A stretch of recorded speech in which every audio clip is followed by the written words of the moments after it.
नमस्कार, आदाब। आपका मेरी अपनी महफिल में एक बार फिर स्वागत है, इस्तकबाल है। आजकल मैं आपको मोहतरमा कुर्रतुल ऐन हैदर साहिबा का नावल चांदनी बेगम सुना रहा हूँ।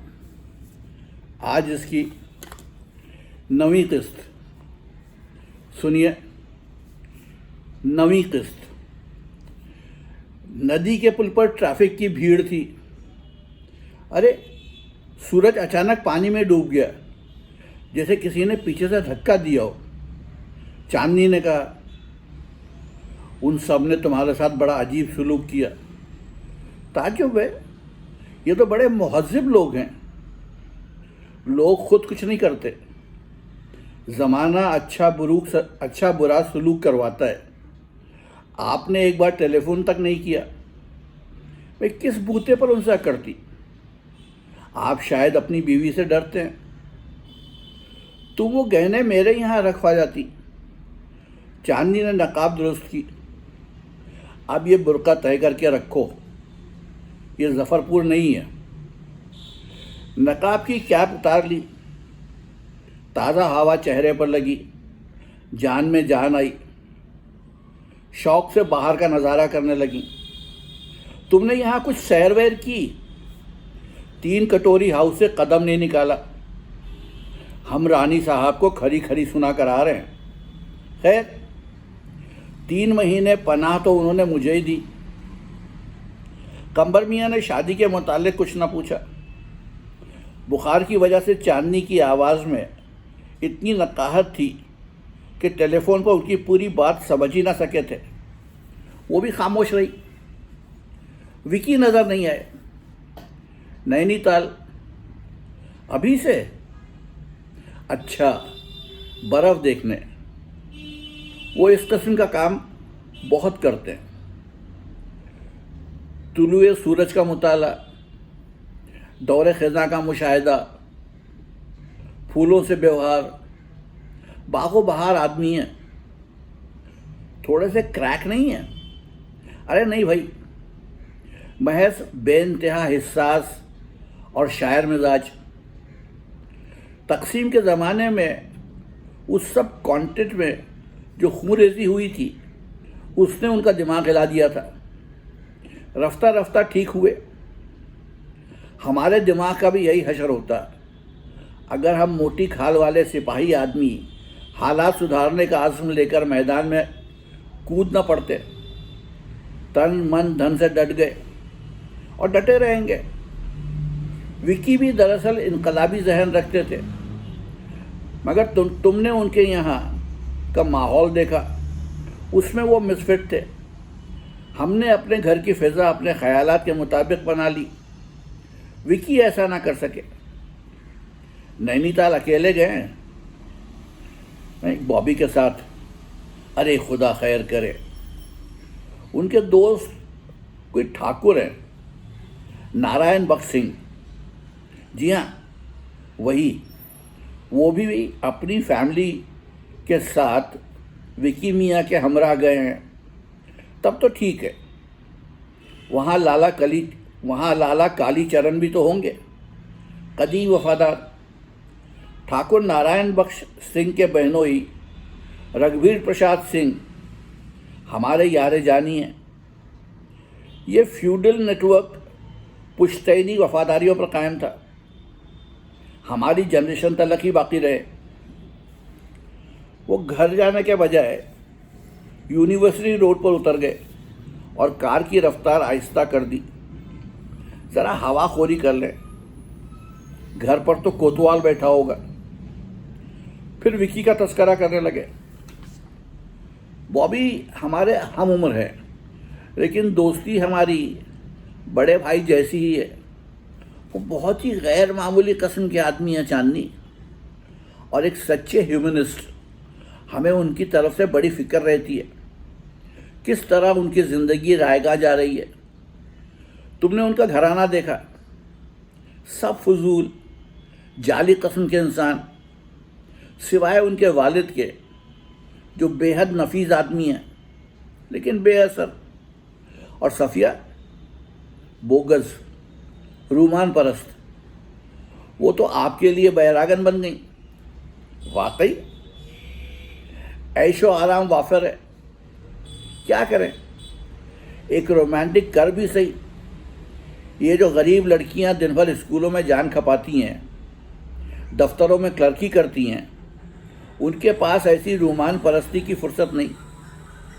लेकिन चांदनी, मेरे यहाँ तो अफसोस ये है कि उल्टा हिसाब हो गया। क्या?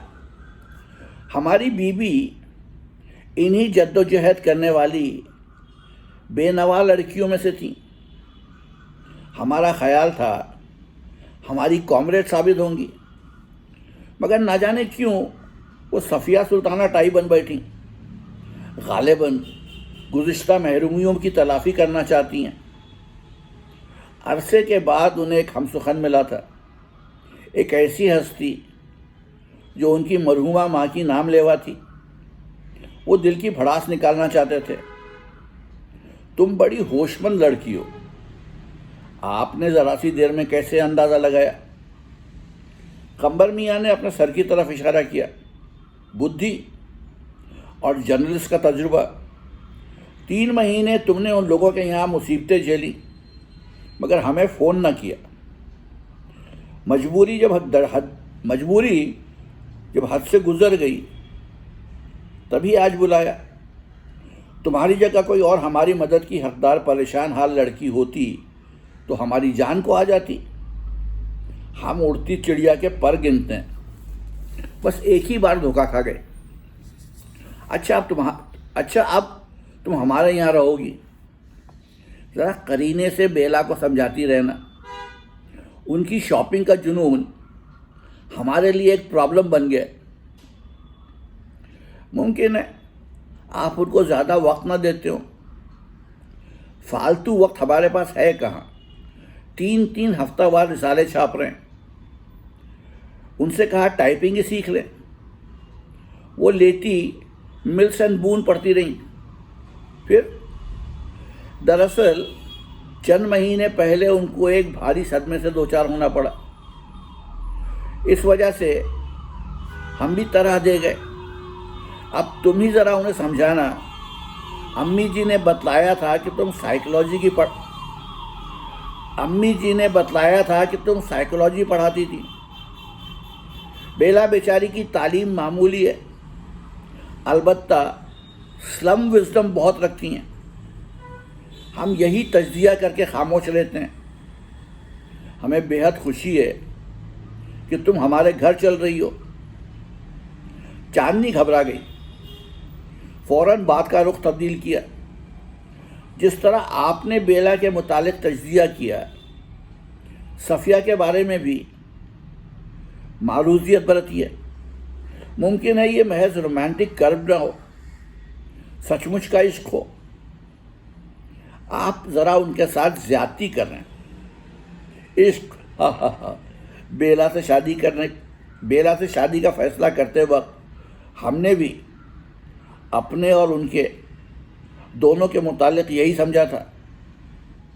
इलावा अज़ीं, सफ़िया बेगम का इश्क क्लास का पाबंद है। हम एक तो रईसज़ादे और इनकलाबी, लिहाजा बहुत ही रोमांटिक। बकौल पितरस, एक तो कुत्ता और बकरी की जसामत का कुत्ता, गोया बहुत ही कुत्ता। चांदनी खिलखिलाकर हंस पड़ी। अगर हम एक मामूली सड़क छाप साइकिल सवार कॉमरेड होते तो। खर दिमाग। चांदनी, हमारे चीफ रिपोर्टर हैं महराज मियाँ। उनके एक बैचलर कज़न थे, निहायत बढ़िया आदमी, कामयाब एडवोकेट, लेकिन मिडिल क्लास। हमने उनके लिए पैगाम भिजवाया। सफ़िया के ख़ानदान वाले भी जुज़बुज़ होते और वो तो बहुत ही बुरा मानी। हम शहंशाह ईरान के लिए कोशिश करते, लेकिन वो तीसरी बार दुल्हन ले आए। चांदनी ने कहा लगाया, गाड़ी अब महानगर के रास्ते पर आ चुकी थी। आओ तुम्हें थोड़ी सी सैर करा दे। कंबर ने रफ्तार तेज की और कुछ दूर जाकर सड़क के किनारे रुक गए। सामने एक सफेद रंग की शिकस्ता कोठी झाड़ झंकाड़ में छुपी हुई थी। वो खंडर देखती हो, उसमें एक जमाने में मिर्जा हादी रसुआ रहते थे। उन्हें एक यूरोपियन हसीना से इश्क हो गया था। वो शायद उनसे मैथ पढ़ने आया करती थी और रोज़ाना शाम को इसी मेहताबी पर बैठकर उसका इंतज़ार करते थे। सहराए मेहताब जैसा सुनसान चबूतरा शफक की रोशनी में झिलमिलाया। फिर क्या हुआ? न जुनू रहा न परी रही, कंबर ने कहा। चांदनी ने सर बाहर निकालकर गौर से देखा, मगर ऐनक न होने की वजह से मंजर बहुत ही धुंधला मालूम हुआ। सुनो, जाने आलम पिया का एक शेर सुनो चांदनी। वहीं जंगल है अब पर उससे आगे, वहीं जंगल है अब पर उससे आगे चमन था, गुल थे, हम थे, बागवां था। गाड़ी मोड़ी और रेड रोज की तरफ तेजी से रवाना हो गए। चंद मिनट बाद कहा, तुम जेवर रानी साहब के सेफ ही में रखवा देती। दरअसल मुझे उनका ख्याल ही नहीं रहा। वहाँ पहुँचते ही सिलाई बिलाई और दूसरी उलझनों में ऐसी फंसी कि बिल्कुल याद ना आए। परसों जब नोटबुक ढूंढने के लिए सूटकेस की तह पर नजर पड़ी। तुमको एक बात बतलाएं Chandni Begum, Qambar Ali car red rose garden के अंदर ले जाते हुए बोले, हम भी 3-4 साल अपने काम में ऐसे उलझे रहे कि इस मामले का ख्याल ही जहन से उतर गया, जिसका तस्करा अम्मी जी ने तुम्हारी वालिदा से किया था। हम भी एक कीमती चीज तह में रखकर भूल गए। मुंशी भवानी शंकर सोख्ता बरामदे में खड़े थे। एक बार फिर चांदनी का असबाब उठाकर अंदर ले गए। कंबर ने ईदू को आवाज दी। ड्राइंग रूम में दाखिल हुए। आओ भाई, चाय वाय पी लो। बेला तो ब्यूटी पार्लर गई हुई हैं। कल हमारे यहाँ डिनर है। कुछ फॉरेन जर्नलिस्ट दिल्ली से आए हैं, लंदन टाइम्स के, और लोग भी होंगे। तुम यहाँ 4 आदमियों से मिलोगी। अच्छी मुलाजमत की राह भी निकल आएगी। ईदू चाय की ट्रे लेकर हाजिर हुए। कोठी में बड़ी गहमा गहमी थी। खाने के कमरे में रमजानी साइड बोर्ड से बर्तन निकाल रहे थे। जैतून चांदी की कटलरी साफ करने में मशगूल थी। भगवान दी न फटकू गुलदान धो मांज रहे थे। बेगम साहब के आने तक सब काम खत्म हो जाना चाहिए, वरना किसी की खैर नहीं। जैतून की आवाज़ आई। चांदनी की नज़र बैरिस्टर अजहर अली और बिट्टू बेगम की तस्वीर पर पड़ी। आतिशदान की उन्नाबी मखमली झालर पर बड़ा नफीस मोतियों का काम बना हुआ था। कंबर ने कहा, हमें याद है, अम्मी जी ने बतलाया था।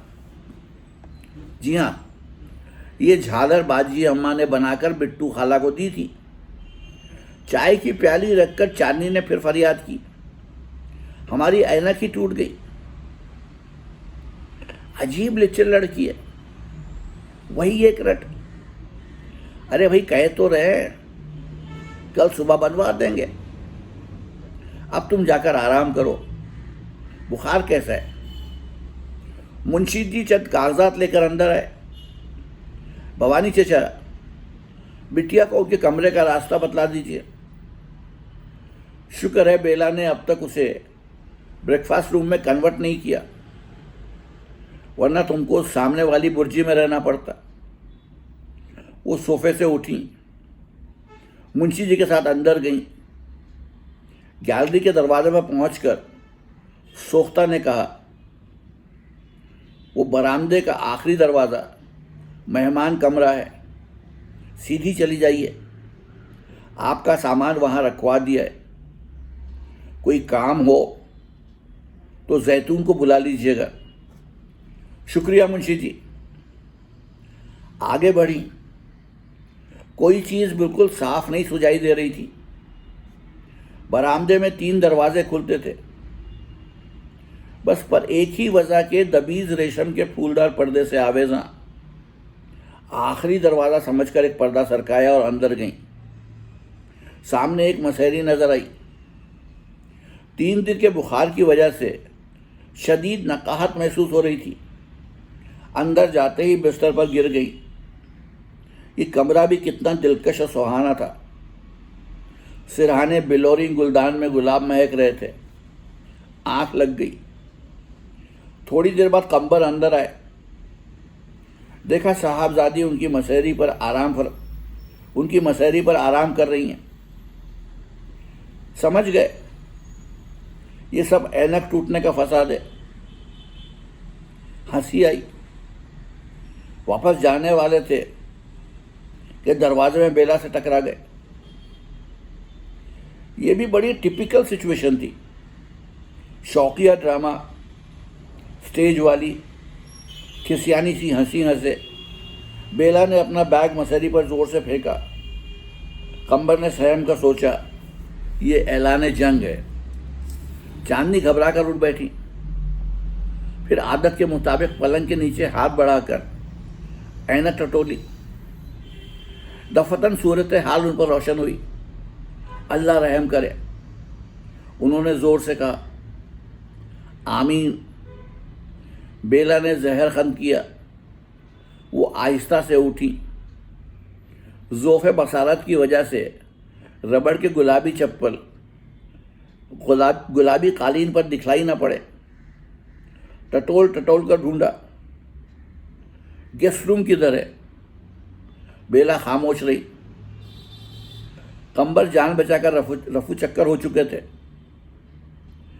चांदनी बरामदे में निकलकर साथ वाले दरवाजे में दाखिल हुई। पलंग पर लेट रही।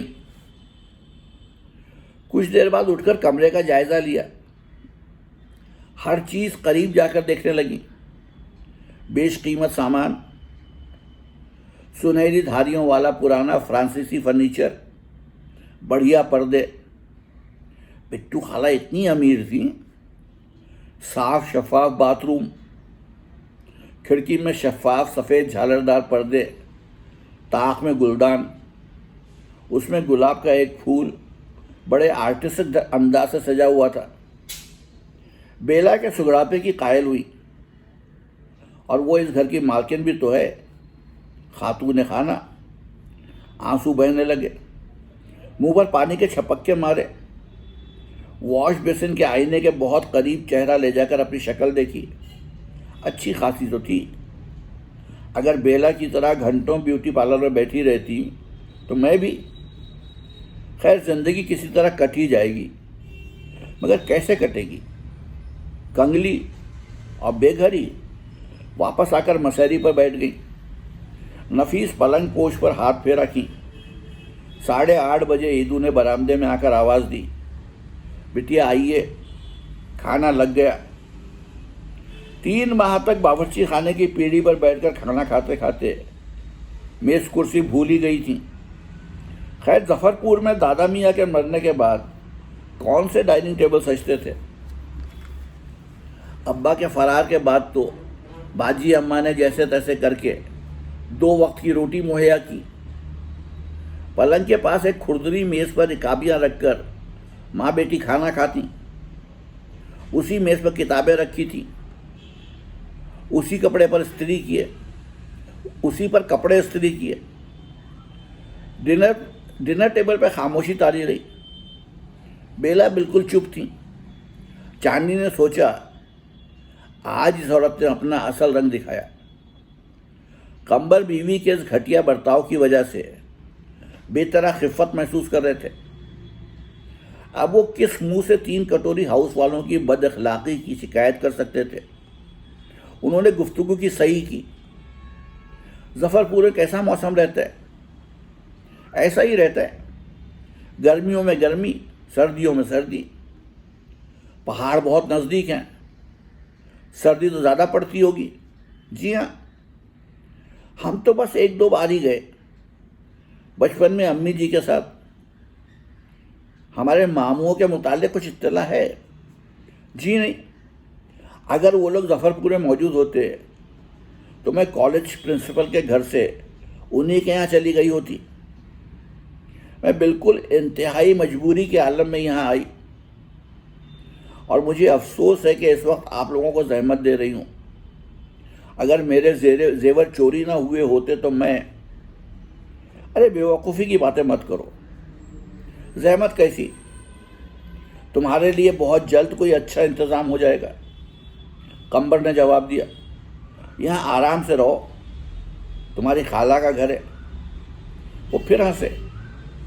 अच्छा भाई, ये अजीब बात है, ये जो हमारी कहावतें हैं, खाला का घर, नानी मर गई, फूफी का घर और दादी मर गई, क्यों नहीं कहा जाता? जैतून गरम चपाती लेकर अंदर आई थी। बोली, भैया, पाइंचे के रिश्तेदार पगड़ी के रिश्तेदारों से ज़्यादा मोहब्बत वाले होते हैं। बाबा, पाइंचे के रिश्तेदार हमारे जो थे वो तो अपनी इकलौती बहनी को छोड़कर चले गए। चांदनी, कॉफ़ी पियोगी? जी नहीं। चाय वाय? जी नहीं शुक्रिया। अच्छा तो अब सोया जाए, कल सुबह से बेला को बहुत काम करना है। 50 आदमियों का डिनर। मेहमानों की फहरिस्त बढ़ती चली गई। वो खोखली हंसी हंसे। आप मुझे बतला दीजिएगा, मैं मदद करूंगी। जो भी ख़ास डिश आप चाहें मैं पका दूंगी। चांदनी ने बेला को मुखातिब किया। ज़रूर ज़रूर। अच्छा, गुड नाइट, बेला ने रुखाई से जवाब दिया। चांदनी अपने कमरे में वापस आई। दरवाज़ा थोड़ा सा खुला छोड़ दिया। हल्की हल्की खुनकी बहुत अच्छी लग रही थी।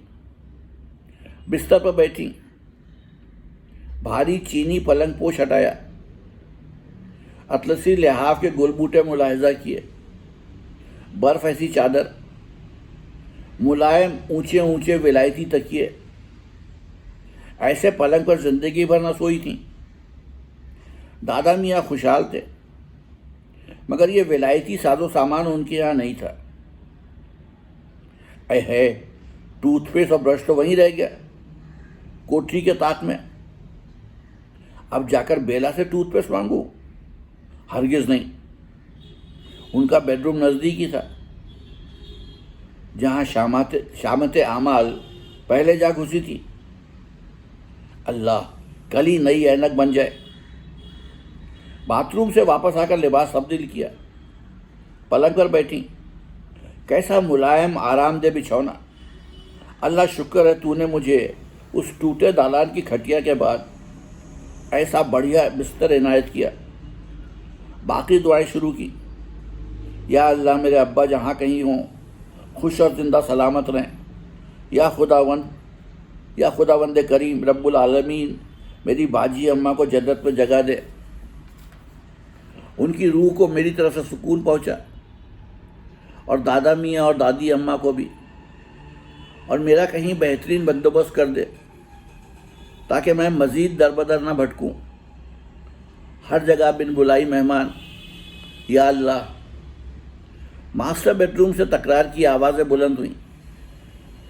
बकिया दुआएं मुलतवी करके उधर कान लगाए। इस फितनी को क्यों ले आए? उस गरीब ने क्या फितना और शोरिश पपा की है? इलायची खानम कोई उन लोगों की मुगलानी है? वो जैतून को फ़ोन किया करती थी, उसने उनके खपती बेटे पर डोरे डाले। अब यहाँ जाने क्या गुल खिलाए? जफरपुर से क्यों निकाली गई ये तो मालूम ही नहीं। बेला आहिस्ता, सब आवाज़ उधर जाती है। अच्छा, कल रात का मेनू सोच लिया? तुम्हारा भेजा, मेरा कलेजा और उस चुड़ैल का कीमा। एक बेसहारा लड़की के लिए ऐसी बकवास करते तो कुछ शर्म नहीं आती? तुमने यतीम खाना खोला है, रेस्क्यू होम तो ज़रूर खोला है। फ़ोन पर फ़ोन आते थे, मदद करो, जालिम माँ बाप की कैद से निकालो। तुमने भी खूब नौटंकी खेली। मुझे मालूम है ये मुंशी कोफ्ता सोख्ता वो मेरे खिलाफ तुम्हारे कान भरता है। वो उर्दू फारसी संस्कृत के आलिम हैं, कम से कम उन्हीं की इज्जत करना सीखो। तुम्हारे यहाँ सभी आलिम फाजिल हैं। ये बुढ़ा तो तुम्हारा घर लूट कर अपना घर भर रहा है। हर हफ्ते बोरे में भरकर जाने क्या बाहर ले जाता है। शुरू से मियाँ जान ने उनको इजाज़त दे रखी है कि दफ्तर की रद्दी बेच लिया करें। वो बहुत गरीब आदमी है, गांव में इतना बड़ा ख़ानदान पाल रहे हैं, ईमानदार और वफादार। तुम्हारे अमीर कबीर मियाँ जान ने उनकी तनख्वाह क्यों ना बढ़ाई क्यों नहीं? लेकिन महंगाई तो डैमेट। बेला शटअप। भवानी चचा के ऐसे संत आदमी के लिए आइंदा बदज़बानी न करना। तुम्हारे यहाँ सब फरिश्ते और संत हैं। सुबह से शाम तक तुम्हारे मियाँ जान, अम्मी जीना और भवानी चचा की तारीफ़ें सुनते सुनते कान पक गए। इस बुढ़े ने तुम्हें मेरे खिलाफ खूब भड़काया है। क्या मैं अच्छी बीवी साबित नहीं हुई? फजूल खर्च, टर्री और न्यूरेटिक। हाव देखा ना ताओ, कुएं में कूद पड़ी। अरे तुमने मेरी जान अजाब में डाल रखी है। दुकानों के बिल आने ख़त्म नहीं होते। ज़्यादा उद्याव नहीं, इस घर की हर चीज़ दकियानूसी है। मैं इसे अल्ट्रा मॉडर्न बनाना चाहती हूँ, स्वीडिश स्टाइल। बम्बई में तो तुम महल में रहती थी। बेला ताज्जुब है, लोग अपना पुराना वक्त कितनी जल्दी भूल जाते हैं। और आज खाने की मेज़ पर मुझे कितना नादिम किया। घर आए मेहमान की बेइज्जती। मैं इस घर की मालिक हूँ और मेरी इजाज़त के बगैर यहाँ कोई मेहमान नहीं आ सकता। बेला तुम बम्बई जाओ, कुछ हमें सुकून मिले। मैं क्यों जाऊँ? मेरा घर है, मैं तुमको निकाल सकती हूँ। माँ उस फूला लगी मुर्गी के हम बाग में खेमा लगाएंगे। बाग भी तुम भूलते हो, मेरे नाम कर चुके हो। अम्मा अब्बा ने दुनिया देखी है। उन्होंने कहा था ये अमीरज़ादे हैं, जब जी चाहा कोई दूसरी तुम्हारे सर पर ला बिठाएंगे। उसकी पेशबंदी मैंने की। हमने उससे उस बेचारी को तुम्हारे सर पर ला बिठाया। बेला तुम घास खा गई हो। मियाँ जान अम्मी जी के ज़माने में यह मकान मेहमानों से भरा रहता था। तरह तरह के हाजतमंद आकर हफ्तों यहाँ ठहरते। वो दोनों इन सब की दिलजोई में लगे रहते, ना खानदा मेहमानों की भी खातिर करते। तुम हो के एक बेज़रर अंधी धुंधी लड़की की वजह से चंद घंटों में बौखला गई। चुप हो जाओ, वरना अब हमें ताव आ जाएगा। तुमने अभी मुझ पर फ्रॉड का इल्ज़ाम लगाया कि मैंने नौटंकी खेली। साबित करो कि यह गलत है। यकीन जानो, कसम खाती हूँ, मैंने तुम्हारे पैसे से शादी नहीं की। नहीं तो तुमने बतौर कौमी खिदमत मेरा घर बसाया है। बिजली गुल हो गई। लोड शेडिंग ने भी नाक में दम कर दिया है। तुम भी करो लोड शेडिंग। उस मनहूस औरत को कल सुबह यहाँ से चलता करो। किसी वर्किंग वुमेन्स हॉस्टल में इंतज़ाम कर देंगे एक आध हफ्ते में, और उसका खर्चा तुम भरोगे हॉस्टल का। तो क्या उन्हें सड़क पर निकाल दें? कल शाम हम केनेथ हार्डी से उनकी इमिग्रेशन की बात डिस्कस करेंगे। वो ब्रिटिश हाई कमीशन वाला। आज लोग धड़ाधड़ ब्रिटेन जा रहे हैं। मैंने कागजात मंगवाए हैं। ओहो, इसी मारे हमने चांदनी को 3 कटोरी हाउस कांटेक्ट नहीं किया था। पहले सब बात पक्की हो जाए। ये लंदन जाकर भाड़ झोंकेगी। वहाँ भाड़ नहीं होते। इसकी जेवर तो कहती है चोरी हो गए। वहाँ जाने का किराया कौन देगा? सब उठाई गिरे यही रोना रोते हैं। बटुआ चोरी हो गया, बिस्तरा चोरी हो गया। अगर थे भी जेवर तो क्या पता उसी के थे। वहाँ जफरपुर में किसी के घर से चुरा कर भागी, आई बड़ी जेवरों वाली, फकीरियों का सतो हुलिया है। बेला मत भूलो तुम किस हुलिये में पहली बार रेड रोज में आई थी, तो ये लंदन का टिकट तुम खरीदोगे, क्यों नहीं? समुद्री जहाज का किराया ही कितना है? क्या मैं अपनी खाला की लड़की के लिए इतना भी नहीं कर सकता? ओए होए, खाला की लड़की तो देखो, लंदन पहुंचते ही किसी काउंटी काउंसिल स्कूल में सप्लाई टीचर हो जाएंगी। चांदनी बेगम ये तस्करा सुनकर बेहद मुस्तरिम हुई। पहले अमेरिका भेजी जा रही थी, अब लंदन। बिट्टू बेगम मरहुमा का ड्रेसिंग रूम ख्वाबगाह और मेहमान कमरे के बीच में पड़ता था। उसके दोनों दरवाजे खुले हुए थे। बिजली गायब होने के सबब सारे में खूब अंधेरा छा गया था। चांदनी बिस्तर से निकली, ड्रेसिंग रूम में पहुंची। एक कोने में रखे लिहाफ तोशकों के ऊंचे अंबार से जा टकराई। वहीं बैठकर दरवाजे से कान लगा दिया। अल्लाह की शान, इस चीड़ कनात को तुम इंग्लैंड भेजो और हम यहाँ जूतियाँ चटकाएं। बेला तुम बिल्कुल दीवानी हो गई हो। उससे निकाह क्यों नहीं कर लेते? ऐसा भी हो सकता है अम्मी जी की रूह खुश हो जाएगी। मियाँ जान, अम्मी जी दोनों की रूहों को हमने लोटन कबूतर और परीज़ादा गुलाब की मंडली से नाता जोड़कर कितनी तकलीफ पहुंचाई है। ये कार्ल मार्क्स का भगत बोल रहा है, जिंदाबाद। ज़्यादा ना टर रहो। मुंह लगाई डोबनी, गावे ताल बेताल। बेला पलंग से कूदी, एक एस्ट्रे उठाई, कंबर के मुंह पर निशाना बांधा। अंधेरे में वो दूर जा गिरी। मुझे अभी तलाक दो और सुबह इस घर से निकलो। कंबर चेहरे पर हाथ फेरकर हंस पड़े। अरे डिनर तो हो जाने दो, हम सवेरे ही सवेरे चले जाएंगे। तो मेहमान क्या करेंगे? निकाहनामा निकालो। निकाहनामा? अरे भाई वो है कहाँ? हम तो उसे रघुवीर प्रसाद के यहाँ भूल गए थे। उन्होंने हमसे कहा वो अलहमदु खाला को दे गए और इमदू खाला को बीवी तुमने निकाल दिया। तो अब तुम ही बतलाओ कि हम कहाँ से लावें निकाहनामा। अब हम जाकर ज़रा वोडका से शगल करते हैं। तुमने हमें बहुत इश्तियाल दिलाया, निहायत नामुनासिब गुफ्तगू की। तुम तो अब भी पिए हुए हो। निकाहनामे की नकल मिल जाएगी शहर काजी के पास। हमारे बम्बई में तो चीफ मुर्गे के यहाँ तमाम। भाई लाजवाब है नाम तुम्हारा काजी का, काजी मुर्गे। गार्डन वाला कागज़ में मुझे सुबह को चाहिए। उसका क्या करोगी? वो तुम्हारे लिए बेकार है। क्यों? उस पर जो हमने दस्तखत किए थे, हमने कंबर अली के बजाय कबर अली लिखा था और उसे रजिस्टर भी नहीं कराया था। बेला ने टाइम पीस और 2-3 एस्ट्रे जोर जोर से कंबर की तरफ फेंके। टॉर्च जलाई। एक कोने में धरा स्वीडिश क्रिस्टल का गुलदान खींचकर कंबर के चेहरे पर दे मारा। वो दीवार से टकराकर चूर चूर हो गया। कंबर ने तासुफ से उसे देखा। तुमने ये भी तोड़ डाला?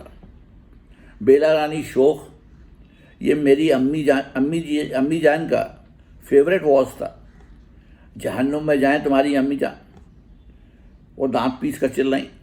क्या बका तुमने? कंबर ने पूरी कुव्वत से उनके रुखसार पर थप्पड़ मारा। दूसरा, तीसरा। बेला का खून मुंह से भर गया। कंबर ने सद आवाज में कहा, इतने दिनों तुमको एक नफ्सियाती मरीज समझकर तुम्हारी मारपीट बर्दाश्त कर ली थी। जाओ डेटॉल से कुल्ली कर लो। बेला बाथरूम से वापस आकर पलंग पर औंधी गिर गई। सिसकियां भरकर रोने लगी।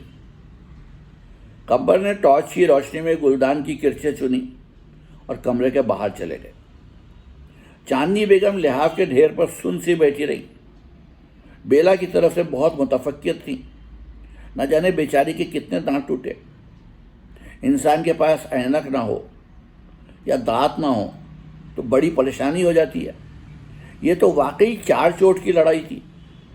कल सुबह ये उनके पास जाएंगे, कल सुबह ऐनक सास के पास जाएंगी। ऐनक सास की दुकान पर मुझे ड्रॉप कर दें। दबे पांव उठी, टटोलती टटोलती अपने कमरे में वापस आई, पलंग पर बैठ गई। आध घंटा गुजर गया। आहट हुई। घुप अंधेरे में कुछ दिखलाई न दिया। दरवाजे में कंबर खड़े थे। उन्होंने भर्राई हुई आवाज में कहा, I am sorry, I am very very sorry for everything. हमें माफ़ कर दो, मगर उस हरामजादी को हरगिज़ माफ़ न करना। उसने हमारी अम्मी जी ना उन मुअज़्ज़मा मरूमा की शान में गुस्ताखी की है। लड़खड़ाते हुए वापस गए। बेडरूम में जाकर अपने बिस्तर पर गिर गए। चांदनी चांद की मुंतज़िर रही ताकि उसके उजाले में उठकर किवाड़ बंद कर लें, मगर चांद था कि फास्फोरस से रोशन गोए चौगान की तरह सारे आसमान पर लुढ़कता फिर रहा था। उस खिड़की के सामने आकर ही नहीं देता था। लिहाफ ओढ़कर तकियों के सहारे नींद दराज हो गई। सूरज ढलने के बाद यहाँ पहुँची थी। इस वक्त शायद रात का 1 बजा था। कैसी हैबतनाक ये शाम गुजरी।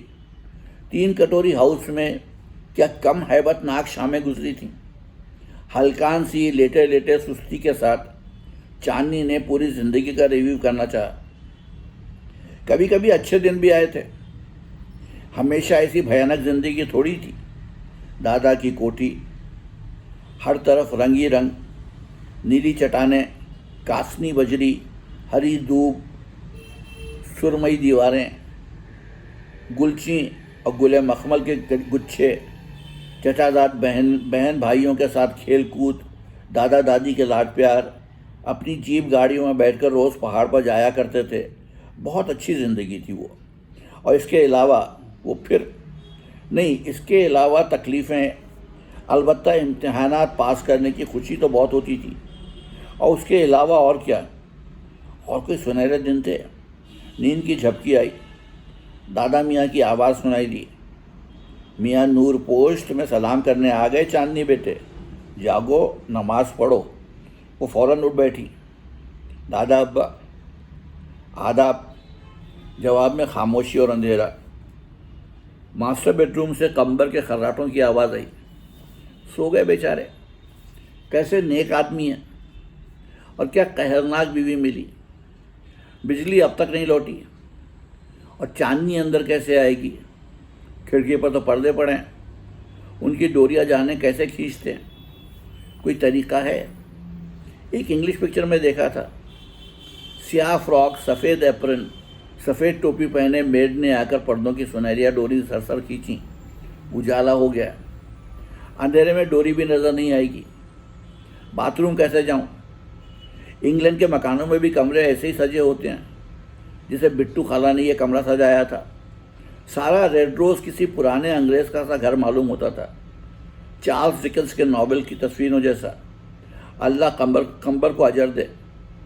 मुझे लंदन भेजने का इंतज़ाम कर रहे हैं। क्यों, क्या मैं नहीं जा सकती। जो लोग वहाँ जा रहे हैं क्या उनमें सुरखाब के पर लगे हैं। कल नहीं, आज। अब तो आज लग गया। आज शाम कंबर का अंग्रेज़ दोस्त उन्हें बताएगा, कागजात लेकर आएगा। अल्लाह कंबर को जजा दे। फिर इंग्लैंड में काम करके पैसा जमा करके सीधी जफरपुर वापस आऊँगी। मकान की मरम्मत करवाऊँगी इंशाअल्लाह। दादी जी के मरने के बाद उनके जेवरात में अपना हिस्सा लेने छोटी चची फ़ौरन आन पहुँची थी पाकिस्तान से।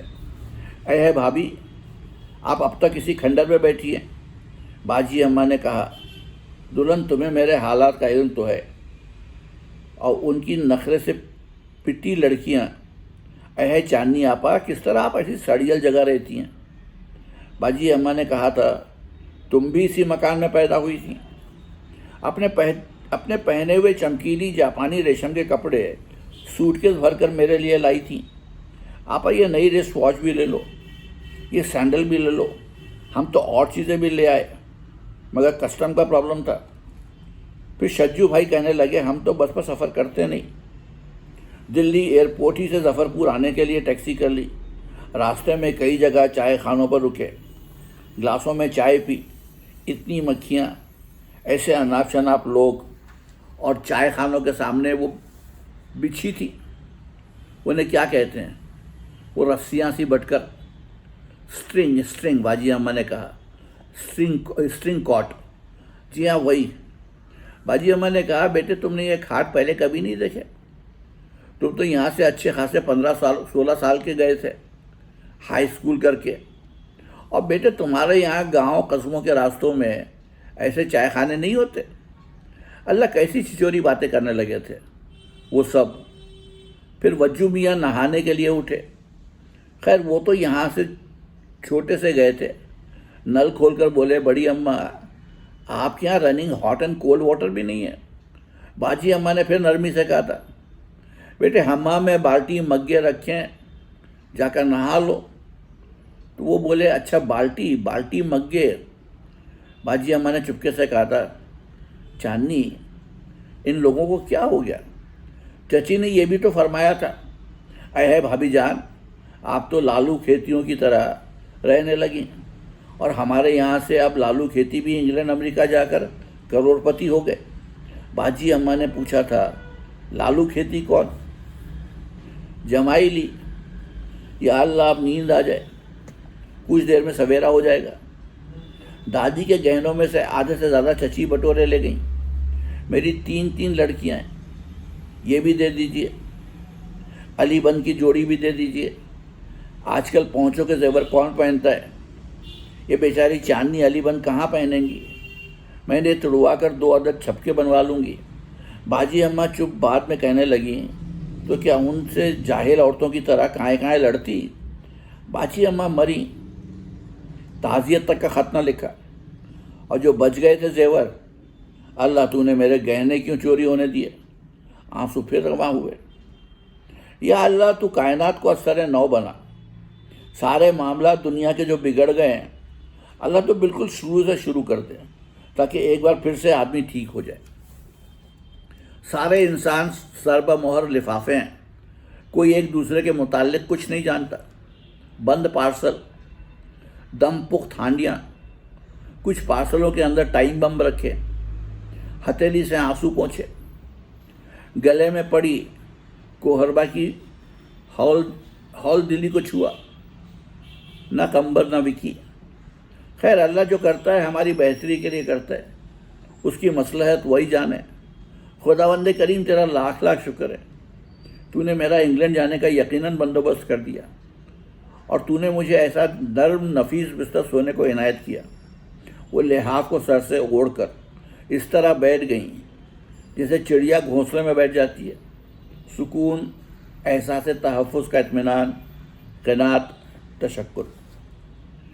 बाथरूम हुआ हूँ, मेज़ को टटोला, शमादान पर हाथ पड़ा, उसके साथ ही माचिस रखी थी। शाम ये नुकड़ी शमादान देखा था, माँ मोमबत्ती, चांदनी के केस में छुपी माचिस। बिजली बार बार गायब होने की वजह से हर कमरे में मोमबत्ती का इंतज़ाम था। बेला की सलीका शुआरी की कायल हुई, माचिस उठाई। ऐसी कम कीमत हकीर चीज़ चांदी के मुन्ने से केस में रखी थी, जैसे बेला उसी औरत, जैसे बेला सी औरत इस कोठी में बहैसियत बेगम कंबर अली। सब अल्लाह की कुदरत के खेल हैं।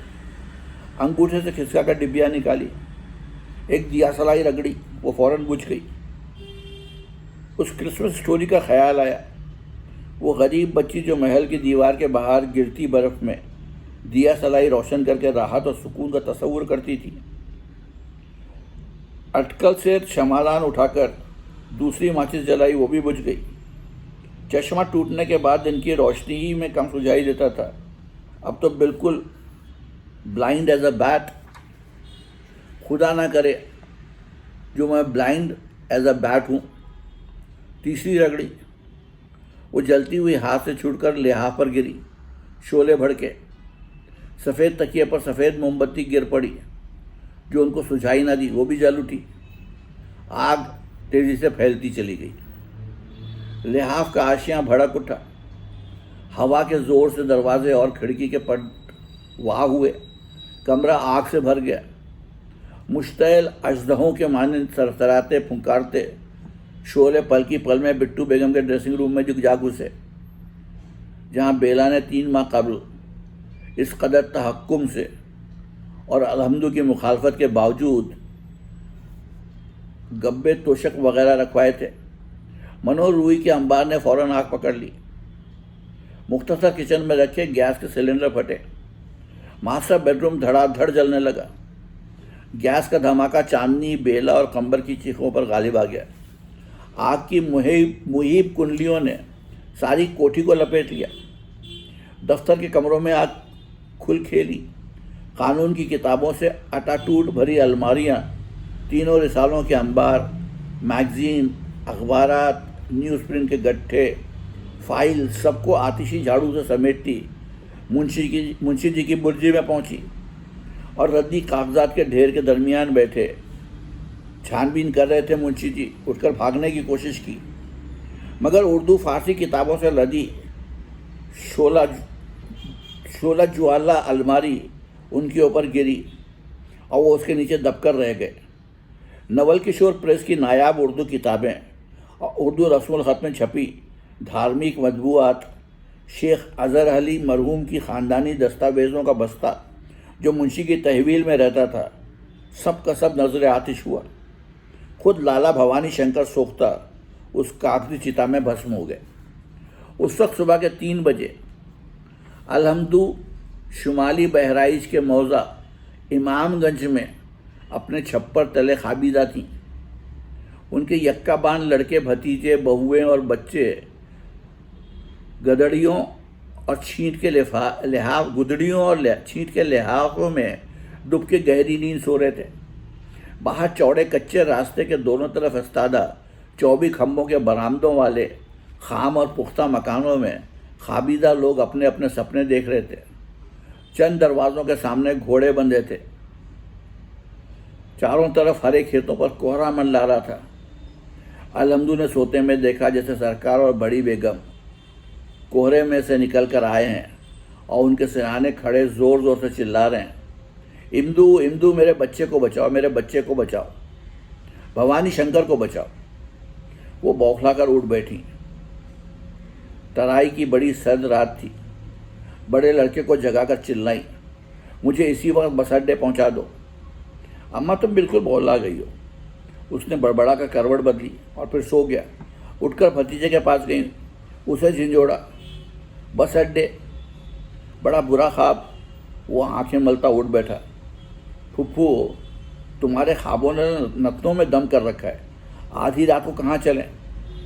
ख्वाब बतलाया, इल्तिजा की, मेरे भैया, मेरे चंदा। फुफ्फू, बसें सुबह 5 बजे से चलेंगी, अभी पढ़कर सो रहो। उस जाड़े में पसीना पसीना हो रही थी। लालटेन जलाकर कोठरी में गई। ट्रंक में कुछ कपड़े ठूंसे, उपलों का चूल्हा सुलगाकर गुड़ की चाय बनाई, वज़ू किया, निफलें पढ़ी, भैया की खैरियत और सरकार बेगम की मग़फ़रत के लिए गिड़गिड़ाई। 1 गिलास चाय भतीजे को पिलाई, लोई ओढ़ी। उसने ट्रंक उठाया, गिरती पड़ती बाहर निकली। लड़के ने यक्के में घोड़ा जोता। वो जनावर इतने ज़ोर से हिनहिनाया कि अलहम्दु दहल गई। घोड़ा कच्चे रास्ते से निकलकर डांबर की सड़क पर सरपट दौड़ने लगा। अलहम्दु डंड से पकड़े, बक संभाले, या अली करती रहीं। हैवान में भी शैतान घुस गया। या इलाही, कोठी पुरअमन पुरचैन हो। गाजी मियाँ के मज़ार पर चादर चढ़ाने की मन्नत मांगी। नानपारा की बस तैयार मिली। अल्लाह कल्लाह करती सवार हुई। फुप्पू खैरियत का कार्ड डाल दीजिए। फुप्पू खैरियत का कार्ड डाल देना, भतीजे ने खिड़की में सर डालकर कहा। अल्लाह हाफिज़। रास्ते में इंजन बिगड़ गया। दोपहर के वक्त नानपारा पहुंची। चाय की तलब में बस से उतरी। हाजी कल्लू के डब्बे पर रेडियो की भीड़ जमा थी। सब मुंह खोले खबर सुन रहे थे। अलहम्दु ने भी सुना। वहीं गश खाकर गिर पड़ी। मुसाफिरों को चाय खानों से वापस बुलाने के लिए हॉर्न बजा बजा कर बस आगे जा चुकी थी। अलमदू का बक्स भी उसी में रखा चला गया। एक मुफलिस औरत के ज़्यादा राह में किसी को क्या मिला होगा। तह में बिछे पुराने अखबार के नीचे कंबर अली और बेला का निकाहनामा अलबत्ता मौजूद था, जो राजा रघुवीर प्रसाद गुज़िश्ता बरस अलमदू के हवाले कर गए थे। मुसम्मी भोलानाथ भी एक बेहद गरीब चोर था। कपड़े अपनी बीवी के लिए निकाल लिए। निकाहनामे का लिफाफा देखा, बहुत खुश हुआ कि उसमें नोट होंगे। निकला उसमें से हरे रंग का पतला सा कागज़। सत्यानाश, फाड़कर फेंक दिया। तो ये थी इस कहानी की आज की किस्त नावल की। कल फिर आऊँगा, आपको इसकी अगली किस्त सुनाऊँगा। तब तक के लिए इजाज़त दीजिए। आदाब।